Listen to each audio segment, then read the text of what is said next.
Well, folks, welcome back to Boss Economics World, where we peel back the glittering facade of government economic policy to reveal the steaming dumpster fire underneath. I'm your host, the one-man economic wrecking ball, here to expose the clowns in Washington and Beijing who've turned the global economy into a high-stakes game of Jenga, and guess what? The tower's about to come crashing down. Today, we're diving headfirst into the US-China trade war, I mean economic apocalypse, because apparently, tariffs are the new global currency, and recessions are just spicy growth opportunities. Grab your popcorn, folks, because this is going to be a wild ride. Oh, how the mighty have fallen. Just a year ago, U.S. Treasury Secretary Janet Yellen stood at a podium in Beijing, preaching the gospel of economic integration. The U.S. doesn't want to decouple from China, she said, with all the confidence of someone who's never seen a Donald Trump tweetstorm. Fast forward to April 2025, and guess what? We're not just decoupling, we're in the middle of an economic divorce so messy, it makes Kanye and Kim's split look like a fairy tale. President Trump, armed with his trusty tariff bazooka, has slapped a jaw-dropping 125% import duty on Chinese goods, while Beijing, not to be outdone, has retaliated with an 84% tariff on U.S. products. And the result? A global economic meltdown that's wiped $19 trillion off equity markets since February 2025, according to Bloomberg data. That's right, folks, $19 trillion, or roughly the GDP of the entire European Union, gone in a puff of tariff smoke. But wait, there's more. This week, we've seen the worst sell-off in U.S. Treasuries since the pandemic, with yields spiking as investors flee to safety, or, more accurately, realize there is no safety. Economists are now scrambling to price in a U.S. recession, with Bloomberg Economics estimating that Trump's tariffs could slash U.S. GDP by 3.6% and jack up inflation by 2.1% over the next 2 to 3 years. And for those of you keeping score at home, the average U.S. tariff rate on all nations is now 24.7%, a level we haven't seen since the Smoot-Hawley Tariff Act of 1930, which, fun fact, helped trigger the Great Depression. But hey, who needs history lessons when you've got a spine of steel and a Twitter X account, right, Mr. President? Let's start with the obvious, tariffs are a tax on your wallet, plain and simple. Trump's White House is out here claiming that tariffs give the U.S. leverage because of the trade deficit with China. But let's break this down, shall we? According to the U.S. Census Bureau, the U.S. imported $575 billion worth of goods from China in 2024, while exporting just $153 billion. That's a trade deficit of $422 billion, which Trump seems to think is a magic bullet in this trade war.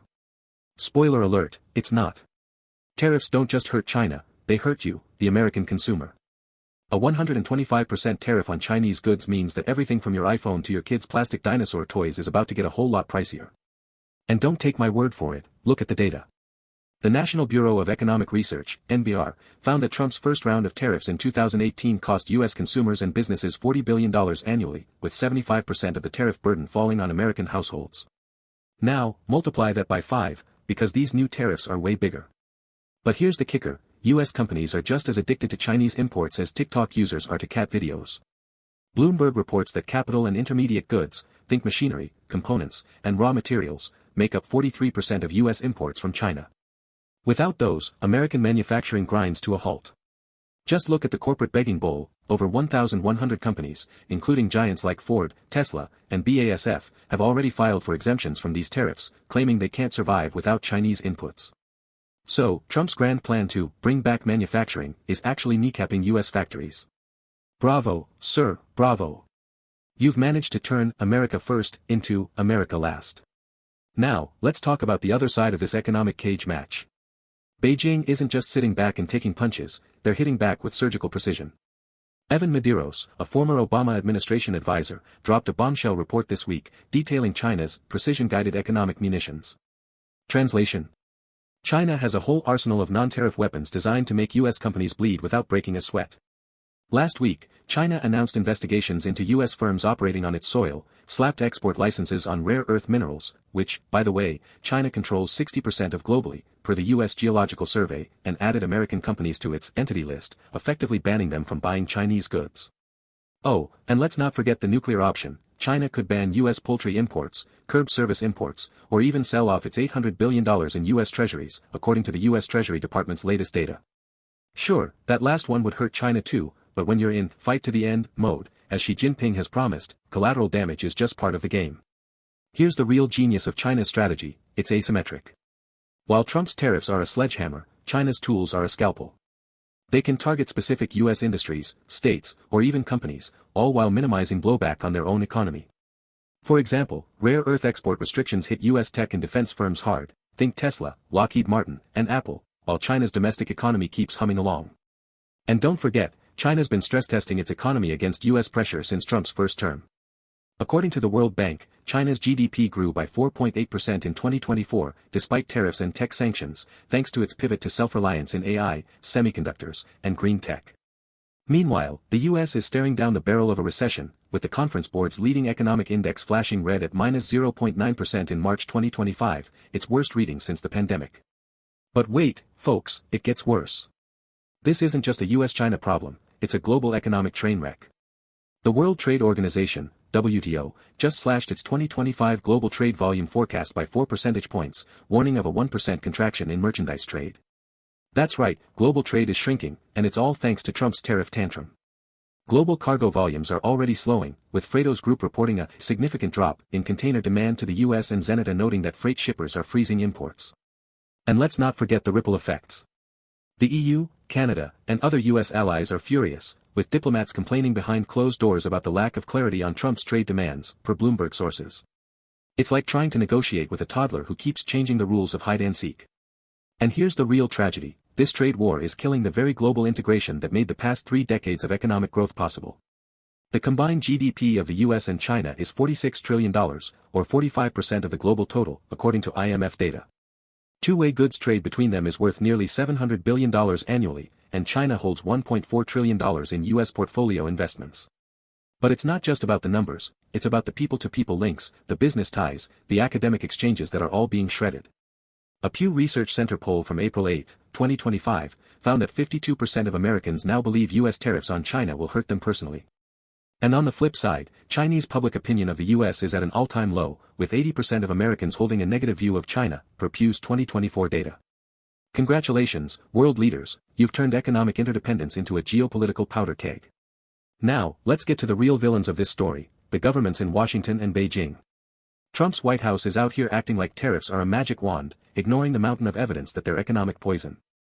The Federal Reserve Bank of New York estimated in 2019 that Trump's first-round tariffs reduced U.S. investment by 1.2% and cost 142,000 jobs. Fast forward to 2025, and the damage is exponentially worse, yet the administration doubles down, claiming leverage, while the stock market burns. And let's not forget the hypocrisy, Trump's tariffs are supposed to bring back manufacturing, but his own companies, like Tesla, are begging for exemptions because they can't survive without Chinese inputs. Meanwhile, the Biden administration laid the groundwork for this mess, with its own tariffs and tech sanctions on China, proving that economic nationalism is a bipartisan disease. On the other side, Xi Jinping's regime is playing the long game, but at what cost? Beijing's retaliation may look clever, but it's strangling Chinese exporters, with factory orders already drying up, per Bloomberg reports. And let's not pretend China's economy is invincible, its property sector is still a $7 trillion ticking time bomb, according to Goldman Sachs, and youth unemployment hit 17.1% in March 2025, per China's National Bureau of Statistics. Yet, instead of de-escalating, Xi is digging in, betting that China can outlast the US in this game of economic chicken. Spoiler alert, folks, when two $46 trillion economies collide, there are no winners, only losers, and the biggest losers are you and me. So, what's the fix, you ask? Here's a radical idea, how about both sides stop treating tariffs like a macho man contest and start negotiating like adults?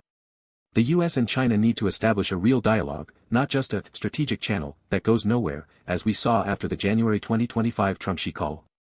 And here's a pro tip for Trump, you don't win negotiations by pointing a gun at your own economy. As for China, it's time to stop pretending that rare earth bans and entity lists are a sustainable strategy, because they're not. Both sides need to recognize that economic interdependence isn't a weakness, it's a strength. The IMF estimates that a full US-China decoupling could cost the global economy $1.6 trillion annually by 2030. Is that really a price we're willing to pay? Folks, this trade war isn't just an economic problem, it's a government-made disaster that's dragging us all into the abyss. The US and China are playing with fire, and the flames are already licking at your 401k, your grocery bill, and your job security. So, the next time you hear a politician bragging about standing up to China or winning the trade war, remember this, the only thing they're winning is a first-class ticket to Recession City. Here at Boss Economics World, we're not afraid to call it like it is, this is a failure of leadership, plain and simple. So, wake up, people. Demand better from your governments, because if we don't, the only thing left standing will be the rubble of the global economy. That's all for today, folks. Don't forget to like, subscribe, and smash that notification bell to stay ahead of the economic apocalypse. And remember, in a world of bad policy, Boss Economics World is your voice of reason, or at least, your voice of sarcastic outrage. See you next time.